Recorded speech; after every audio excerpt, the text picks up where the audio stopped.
actually. Kasi achiche! Parang alam mo yung sa Nacho Libre, yung partner ni Jack. Ikaw yan. Okay. Pero guys, tomorrow na po ang pinaka-aabangan nating lahat. Yes. Bakit? Kasi bukas na ang sparring ni Atom. Culmination, baby. Ngayon, nakinig na ang lahat ng naghahanap ng trabaho. The job. Dahil eto na ang inyong classical ads on air. Yes, it's time for On the Alright guys, are you looking for a job as a payroll or billing staff? Tamang-tama dahil nangangailangan ang John Clements Consultants Inc. ng 3 kabarkada. Na kayo ng bagong trabaho, a good impression on your job interview is a must. So, how do you do that? Simple lang. First and foremost, never, ever be late. Ay. So, Guys, diba? Hey, ano naman ang isipin ng employer kung sa interview pa lang, late ka na. Hindi pagdating ng trabaho, sabihin na, baka late din to. So tsaka ito, pag unang beses mong makita yung boss mo, make eye contact. At huwag mong pakawalan yung tama na ganito. Sir, I'm looking for a job. Beautiful eyes. Mga nakasintak na ano, para talagang hired ka kaagad. And the salary, the pay grade is kind of above. That's right. Kasi, well, honestly, ang serious... Good luck. Apply for that job. More of our on-the-job tomorrow. And you can find that sa jobstreet.com for more info. Okay, when we return, Gimme Campus time, makikilaro tayo sa mga astig na UST Growling Tigers. We'll be right back. Growling.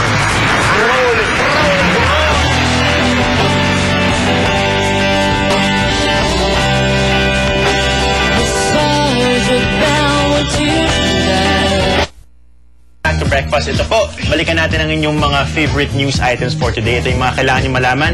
This one is from the Philippine Star. We're talking about the research from Pulse Asia again. Nagkaroon sila ng another survey and they found out na medyo may konting group. Come back. Just come back. That's right. Just come back and visit us. Ito naman Spend news. your money here. That's right. Ito naman news, guys. Ito, Christian, medyo maano ka dito. Mako-concern ka dito kasi nagkakaroon ng resurgence ng bird flu.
Pinakita ni Shirley yung mga traffic routes, everything. Isa sa mga bagay yata na na-miss out ko yung paano pumunta ng UST. How do you like my segue? UST! That's right, guys. We have been featuring UST the whole week sa aming Gimme Campus at hindi po kompleto yung feature na yan without the growling characters. Check this out, guys! Kung ano yung mga paboritong tambayan ng mga taga-uste. Okay, kaya abangan yan. Ngayon, I wonder kung saan kaya pwedeng tumambay ang mga iskola ng bayan tulad ko. I wonder too! Sana naman. Sama na naman yung dalawang magkapatid. Okay, sige. Ngayon naman po, ito naman ang pinakahaba naman na segment. Gising, ito na yung part natin. Okay, mga kabert, Mr. Melvin Asuncion. Good morning, Melvin! Hello, good morning. There you go, Melvin. Hi, Patty. Hello! Ay, dalawa na. Tumutusiro ka na. Tumutusiro ka Okay, na. Melvin, what do you do for a living? Or nasa school ka pa ba? Call center agent ako. Uy! Did you just come from work or are you going to work? Nakalive ako ngayon. Nakalib ka, ba't nakalib ka, Melvin? Para lang What happened? maka-on the air. Yan, ang galing. Correct. Okay. Okay. Dahil nag-leave ka para maka-on the air, you have 30 seconds, my friend, and your time starts now! Ayan, gusto ko nang batikan. I would like to greet my friends and my office mates, my TL, Jet, Anna, RB, Lloyd, Michelle, Mitch, sino pa ba? And Mapel, my family, my friends, sila Joy, sila Dan, sila Danilo, Music! sino pa ba? Kayo, my friends, Patty. Good morning, Melvin Asuncion. Have a great morning. Hi, Shane. Welcome back. Laguna.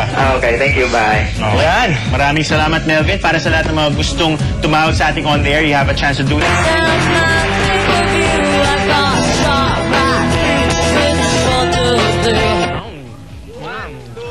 Maraming salamat. Okay. Sana ma-enjoy nyo. Yan, masarap. Kamusta? Sarap. Sarap. Ang galing. Okay. Success na naman. Success. Bukas po, bibigyan ko kayo ng... We'll take a short break. Ito po, ang Mojo Fly.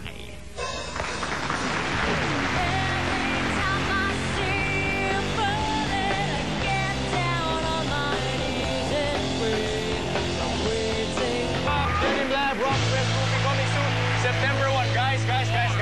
It's such a happy day today. We have Mojo Fly, we have Friendship, we have our super uber mega kabarkada, Sir Leo Katigbako. Good morning. And it's time to pop that. Oh my God! It's time for wordplay.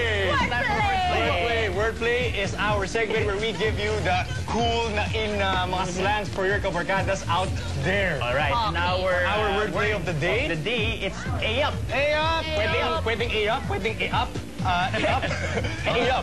Pang-UP to, pang-UP. Alright, so A-up. What does that mean? It is an informal greeting similar to a hi or hello. Okay, can I use it? Okay, Go use ahead, it in go a ahead. sentence, Patty. Hey up, dogs. Double hip-hop yun, Love that. Okay. How about you, Christian? Hey up, I'm going upstairs. Pwede. Yan ang mga different variations po ng paano niyo po gagamitin ng A-up. Ikaw meron ba? Ayoko pare, alam mo feeling ko tong A-up, binabagayan lang siya na personahe. Kailangan dala mo. Hindi yata Kailangan tayo. cool ka ata. Medyo nerd Kay Patty na lang siya kay Christian yung A-up. Baka bukas bagay sa ating dalawa. Sana naman, something for the nerds out there. Pero it takes some practice siguro at magagamit nyo na rin yung A-up na yan. Konting ganun-ganun lang yan. Pwede ba natin